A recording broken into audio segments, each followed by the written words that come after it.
Maulid tahun lalu kita bersama Pak Yulizar. Namun di tahun ini Pak Yulizar dan Pak Adisman duduk bersanding di hadapan kita.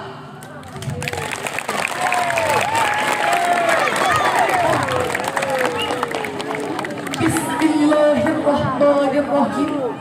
Assalamualaikum warahmatullahi wabarakatuh.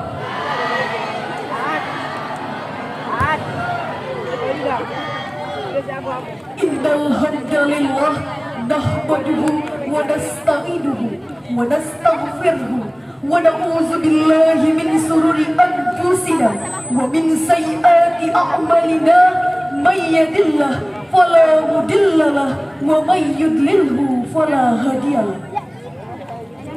Asyhadu an la ilaha illallah wa asyhadu anna Muhammadan abduhu wa rasuluh alladzi la nabiyya ba'da amma ba'du.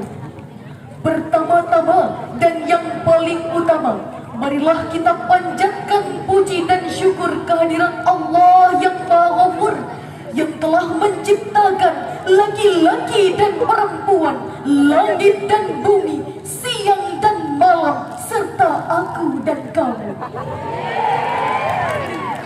Salawat berangkaikan salam semoga tercurahkan kepada seorang tokoh revolusi, seorang direktur tanpa dasi, seorang guru tanpa sertifikasi. Beliau adalah sang kekasih Allah, berpangkat Rasulullah, bertitel Habibullah, tidak lain dan tidak bukan Habibana wa Nabiyana Muhammad sallallahu alaihi wasallam, yang telah membawa umat Islam dari zaman jahiliyah ke zaman Islamiyah, dari zaman kebodohan ke zaman yang penuh ilmu pengetahuan, dari zaman Utsman bin Affan ke zaman para penonton yang tampan dan cantik rupawan. Alhamdulillah. Yang terhormat Kepala SMA Negeri 2 Ranah Batahan, yang kami hormati Bapak Kepala Sekolah SMA Negeri 1 Ranah Batahan, yang kami hormati Al-Ustaz, dan yang kami hormati Bapak Ibu Majelis Guru, staf tata usaha, karyawan dan karyawati SMA Negeri 2 Ranah Batahan, dan yang kami banggakan teman-teman seperjuangan dalam menuntut ilmu.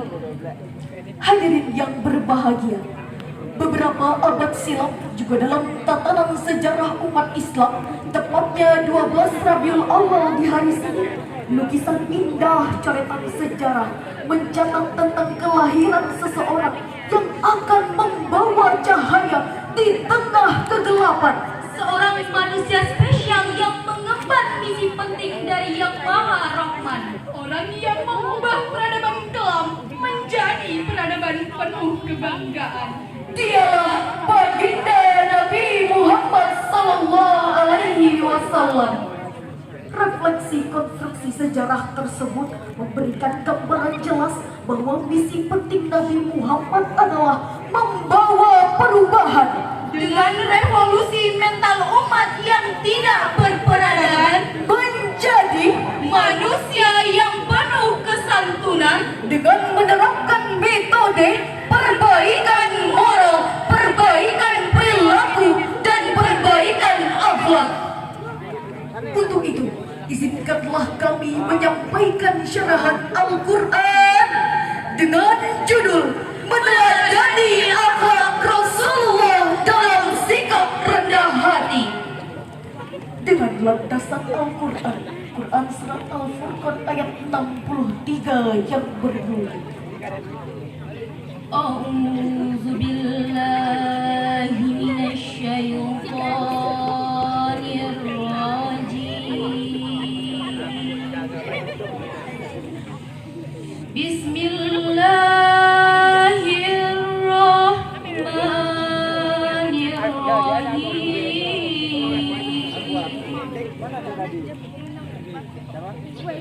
Wa ibadur rahmanil ladzina yamshuna 'alal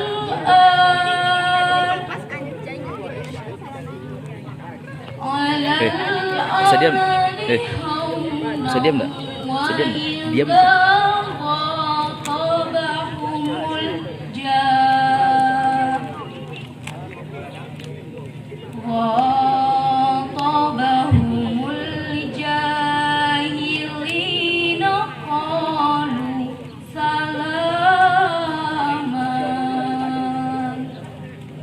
Aku berlindung kepadamu ya Allah dari godaan setan yang terkutuk. Dengan menyebut namamu ya Allah yang maha pengasih lagi maha penyayang, dan hamba-hamba Tuhan yang maha pengasih ialah orang-orang yang berjalan di atas bumi dengan rendah hati.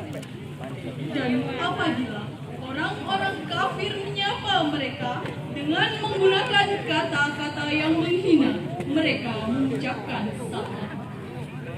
Hadirin yang dimuliakan oleh Allah Subhanahu wa Ta'ala, dalam kitab tafsir Al-Jalalain, Imam Jalaluddin Asyuyuti dan Imam Jalaluddin Al-Bahari menjelaskan bahwa Abdurrahman yang dimaksudkan adalah hamba-hamba Allah yang baik yang berjalan di muka bumi ini dengan tenang dan rendah hati. Kemudian apabila orang-orang jahil menyapa mereka untuk mengajak berbicara pada hal-hal yang tidak disukai, maka hamba yang baik tersebut akan mengungkapkan kata-kata yang penuh keselamatan atau kata-kata yang dapat menghindarkan hamba tersebut dari dosa. Ayat tersebut memberikan pemahaman kepada umat manusia bahwa hamba Allah yang baik adalah hamba yang merendahkan diri terhadap sesama manusia tanpa membedakan strata, Apalagi harta, tanpa membedakan tahta, apalagi kasta. tanpa membedakan bangsa, apalagi bahasa. Bope awalak mandailing, Biarpun ambo kurang Minang, Pulau Tiang Jawi, di hadapan Allah semua sama.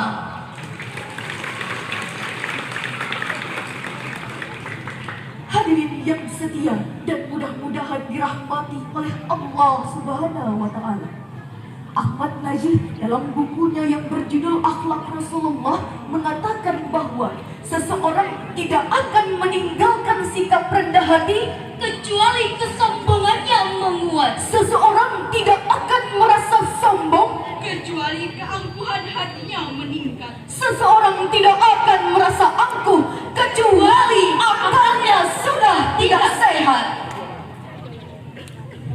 Ibrahim bin Ash radhiyallahu anhu pernah bertanya kepada Fudail tentang rendah hati. Kemudian Fudail menjawab, rendah hati itu adalah ketika kamu duduk dan patuh terhadap suatu kebenaran, meskipun kebenaran itu datang dari anak kecil atau orang bodoh, kamu tetap mau menerimanya.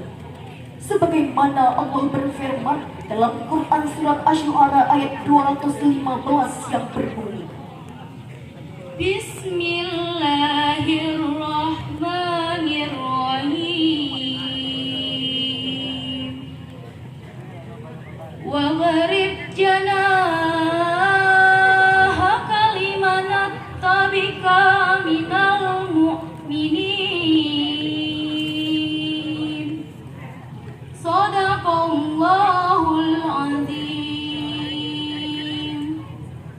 Dengan menyebut nama ya Allah yang maha pengasih lagi maha penyayang, dan rendahkanlah dirimu terhadap orang-orang yang menipu, yakni orang-orang yang bodoh. Maha benar Allah dengan segala firman.